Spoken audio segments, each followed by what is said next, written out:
Good morning, Veronica. We're fine this morning. Great. Good to know. Veronica. Good morning to Good Jesu. morning, Ibrahim. Morning, good morning. You can take it away now. Open conversation on Nigeria's issues and all of that. Yeah. Okay, now, thanks everyone for staying with us. Now, the House of Representatives has set up an ad hoc committee to investigate allegations made by U.S. Congressman Scott Perry that the United States Agency for International Development, USAID, is involved in funding Boko Haram and other terrorist organizations in Nigeria. Now, the House also urged the federal government to engage with the U.S. government through the House Committee on Foreign Affairs to seek a formal clarification on the matter. The 15-member committee, chaired by Honorable Victor Obuzo, has also been tasked with probing the activities of non-governmental organizations, NGOs, operating in Nigeria, including their identities, sources of funding, and expenditure. Now, these resolutions were reached following the adoption of a motion titled "The Need to Investigate the Allegation by U.S. Congressman Scott Perry that the USAID has allegedly funded Boko Haram and other international terrorist organizations," moved by Honorable Inua Garba during plenary in Abuja. In his motion, Mr. Garba expressed concerns over Congressman Scott Perry's statement made during the U.S. Subcommittee on Delivering Government Efficiency hearing. Perry alleged that $697 million annually, along with cash shipments, were funneled to ISIS, Al-Qaeda, Boko Haram, and other extremist groups. He argued that given Boko Haram's stronghold in northern Nigeria, the group may have significantly benefited from these alleged funds. He said, and I quote, "If true, the allegation raises serious national and international security concerns and questions about external influences on Nigeria's fight against insecurity, highlighting the loss of lives, property destruction, and displacement of over 1 million citizens due to terrorism," end of quote. He warns that failure to investigate the claim could embolden criminal groups and exacerbate Nigeria's security challenges. Responding to U.S. Ambassador Rich Mills' dismissal of the allegation as false, Mr. Garba insisted that the ambassador had no authority to make such a declaration. He emphasizes that Nigeria have a duty to defend their country without foreign interference. The House urged the media and the public to remain vigilant and provide any information that could assist security agencies in combating terrorism. The ad hoc committee has been directed to report back to the House within 2 weeks for further legislative action. And for more on this investigation, we'll be speaking with the Chairman, House Committee on Rules and Business, Honorable Francis Waive, who is live with us in the studio this morning. It's good to have you on the program, Honorable. It's my pleasure. Thank you for having me. Yeah, All right. Yeah. Well, let's jump right into the conversation. Some people argue that these allegations have long been in the public domain, yet Nigerian officials have handled them with caution. Why did it take a U.S. congressman to reiterate these allegations before they were considered serious enough to warrant investigation? Looking at the allegations, before it came from this level, a member of the House of Representatives of the United States Assembly making such allegation. Previously, there had just been speculations. I remember being in a House committee that visited Governor Zulum in Maiduguri, and there was this talk about NGOs having a property they paid for 10 years and making long-term plans to stay on ground. But there were no concrete evidence to tie any particular civil society organization, especially the foreign ones, to any misdemeanor or anything that is uncomely. So it's just been speculation all along. But now that it has come from this high-ranking U.S. official on the floor of Parliament, he gave that, made that allegation in a committee hearing, and he was on live television worldwide. So that makes it very serious. And this time, it's not just a question of which NGO, because there are dozens of them operating in the country and in the northeast of the country. But he now specified it to USAID, United States Agency for International Development. That makes it more specific. And then he now mentioned a specific figure, which makes it very alarming, especially with the high amount of money that he mentioned. So it calls for concern, it calls for investigation, it calls for action to be taken. I know that there are a lot of NGOs and CSOs doing a good work in our country. During the military era, there were a lot of them who helped us to, in the fight and struggle for the restoration of democracy. Even now, there are many who are helping to build capacity to strengthen our democracy. Many are doing a good job in many areas. But this very one is a negative development, and it needs to be handled with all the seriousness it deserves. That's why the House took the action we've taken on this very matter. Okay, let me also bring this back to point to the seriousness that has been on the streets, where, I mean, allegations and insinuations by the public. Even the former president once said that, let me read, it's called, some of them are in the executive arm of government, some of them are in the parliamentary legislative arm of government, while some of them are even in the judiciary, some are also in armed forces, the police and other security agencies. Now, it's not about the 10th House of Reps now, it's about the Nigerian House of Representatives. Why is it that with such statement from a former president, the House never saw it necessary until this? Yeah, fortunately, I was also a member of the 9th Assembly. And when the then president made that allegation, we wouldn't come out in to dance naked in the market square. But we did put it to him that he should name the specific individuals. That allegation was very wild and very unspecific without providing any. If you're not specific, you won't be able to provide a solution.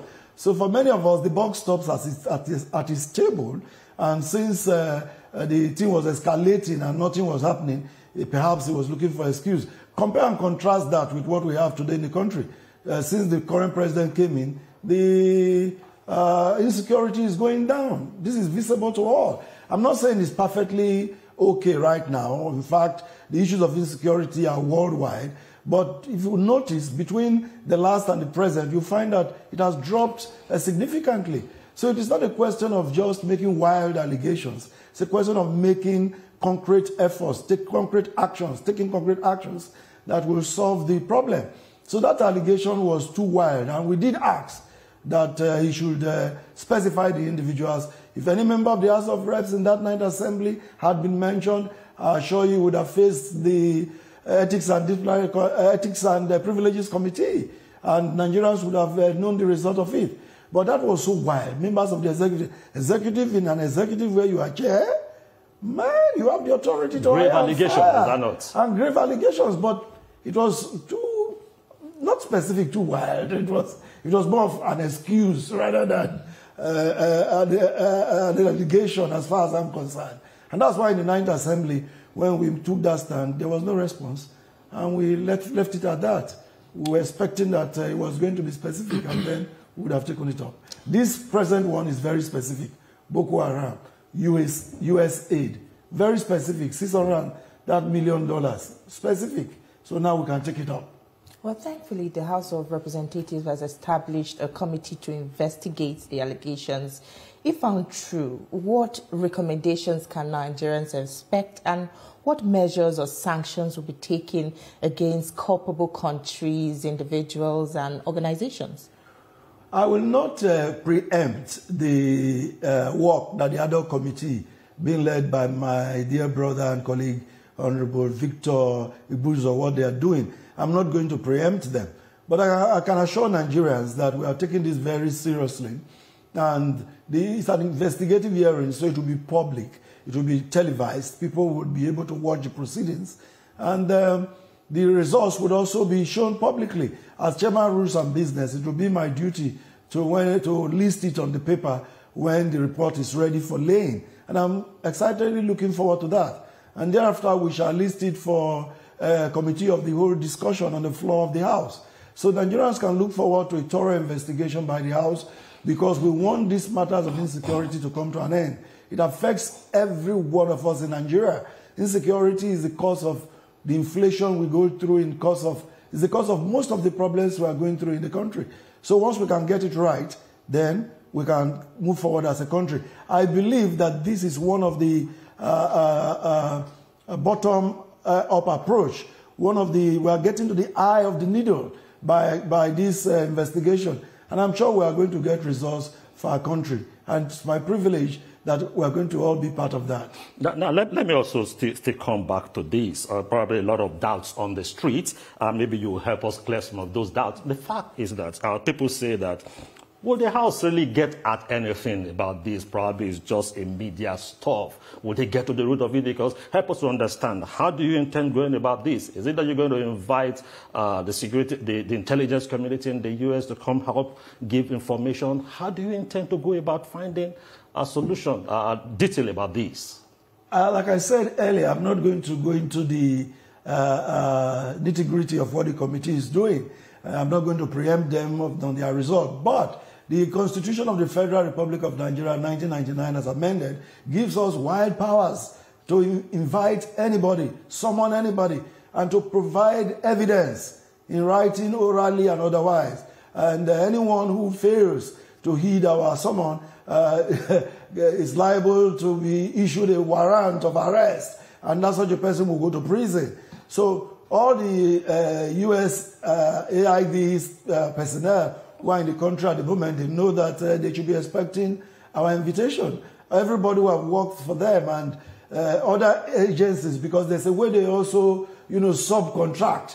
So everybody who have worked for them as a sub-grantee should be expecting the invitation of the House. And if you fail to attend, you will be expecting a warrant of arrest. So it's going to be a thorough job. I can assure Nigerians that it's going to be thorough, and the public will be carried along. And along the line, we're not going to off the mic. Oh, no. Issues were raised in the House. This issue of off the mic should go off the stage by now. Well, issues were raised in the House of Representatives about the activities of NGOs that continue to undermine the Army's effort to combat terrorism. In your own opinion, should there be a review of the rules of engagement of these NGOs, particularly laws that will curb their proliferation in the northeast, the epicenter of Nigeria's insurgency? Yeah, I wouldn't want to agree that any NGO in the world operating in Nigeria has the capacity to impede our gallant armed forces, men of the armed forces, from performing their duty. I would never believe that. I would never believe that. But I believe that they could be doing some work behind the scene, undercover, these NGOs. And it now remains for our intelligence to uncover all of that and make sure that the activities are properly monitored and brought under the rule of law. It's the duty of the armed forces to ensure that anyone that is guilty of any breaking any of our rules, inciting our people, creating mayhem, responsible for insecurity, every one of such NGOs or CSOs should be brought to book. And the military has the capacity to do that. I believe in that. I also believe that there are many civil society organizations that are doing a great job, feeding the hungry, salvaging those who are on the verge of death, who are suffering oppression. Many NGOs are doing a good job, and we encourage them and give them a pat in the back. But those who are involved in negative practices must be stopped by all means, because that's not part of the bargain. We must ensure that our people get the best from even government and then every civil society organization, not to come and help to increase insecurity and all of that. The Honorable, let me bring this up. The USAID has been disbanded by the U.S. President, Donald Trump, and it brings to question that most of these grant-giving agencies, international agencies, probably where compromise come in, an ability to spy and to infiltrate, is because we seek grants. Now, what exactly will the House be putting in place to shift us away from people who go seek for such grants, and we can depend on ourselves so that nobody gives us grant and sets certain conditions for us that ends up hurting us? Fortunately, the President and Commander-in-Chief of the Federal Republic of Nigeria, President Bola Ahmed Tinubu, has reacted appropriately he sent in an additional sum in the 2025 appropriation, which we just passed. He sent in that memo to say we should add for those areas where USAID and other American civil society organizations have been giving grants so that the Nigerian government can come in and fill the gap. And we gave it expedited hearing. We immediately included that in the budget and passed it.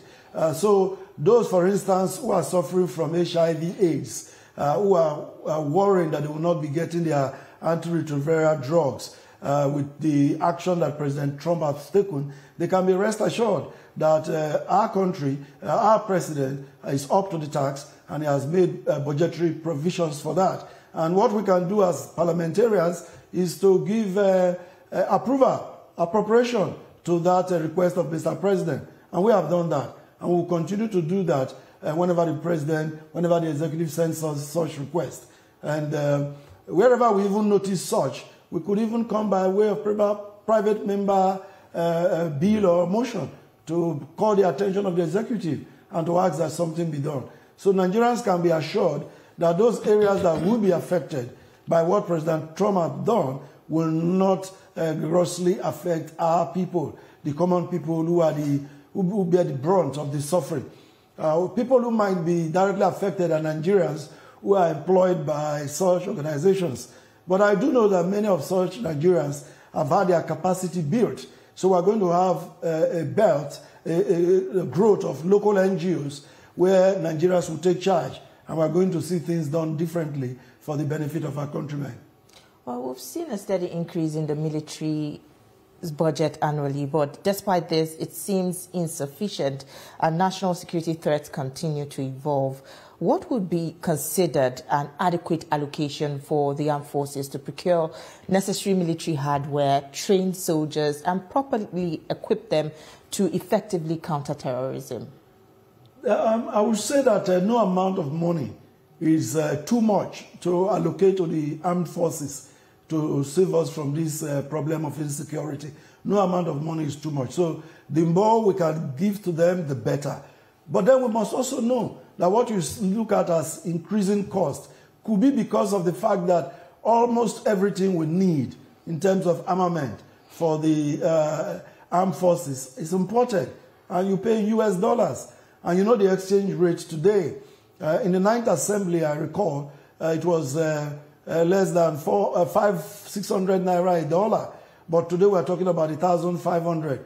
So if you put that to the naira, you'll find that there's a triple increase in the naira cost.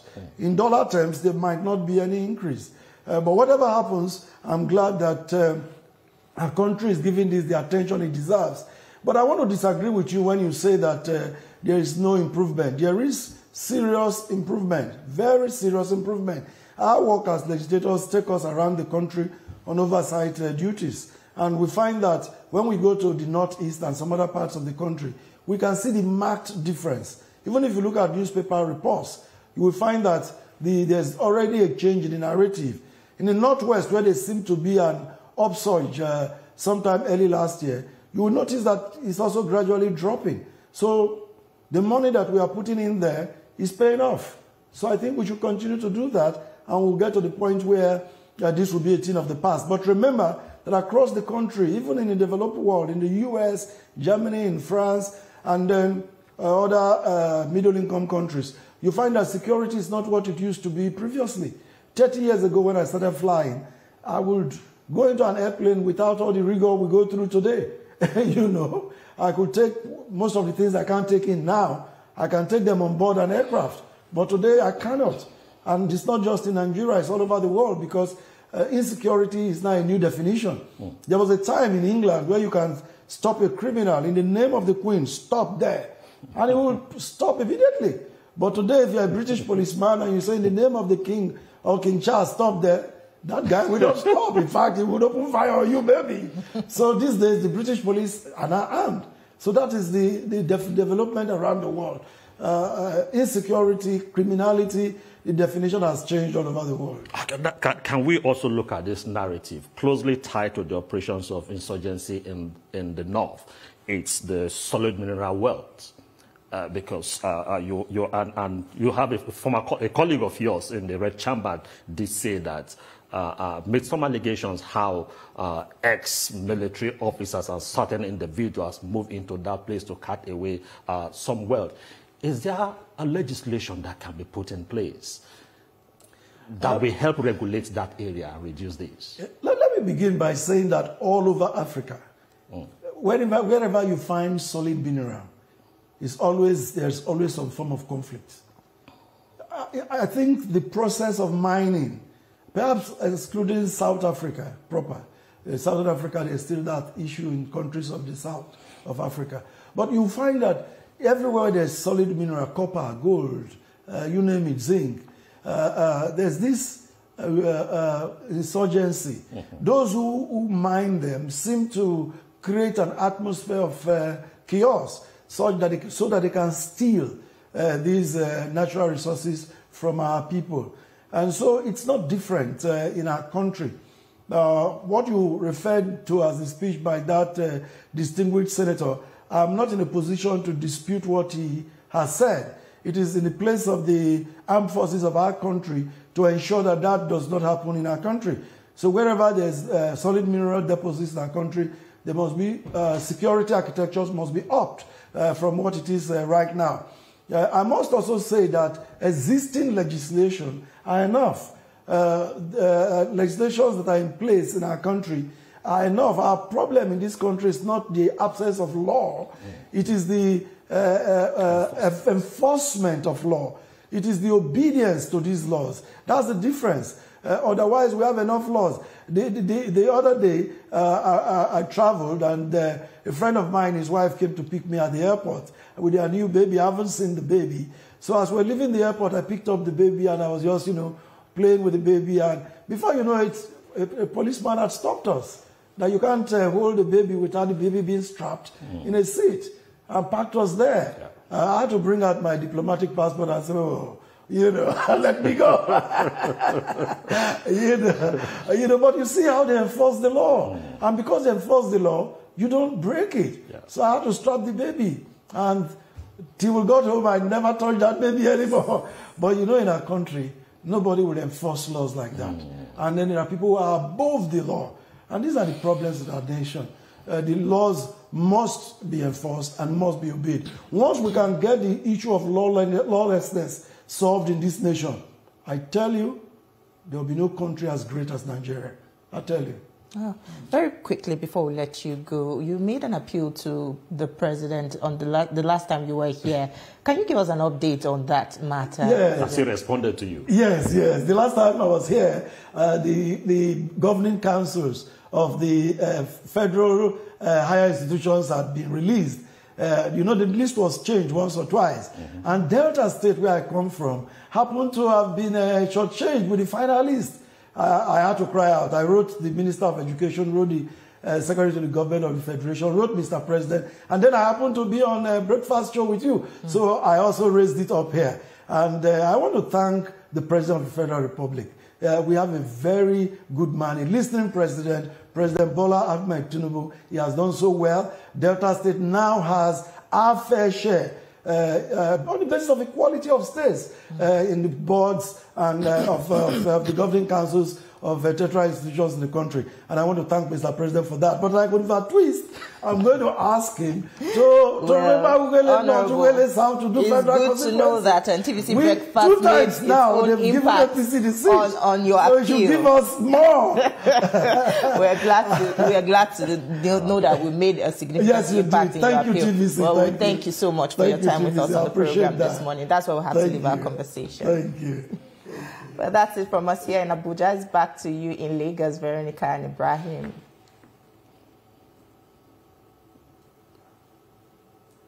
Of the USAID funding Boko Haram, I am looking at how we'll get to the end of this whole matter.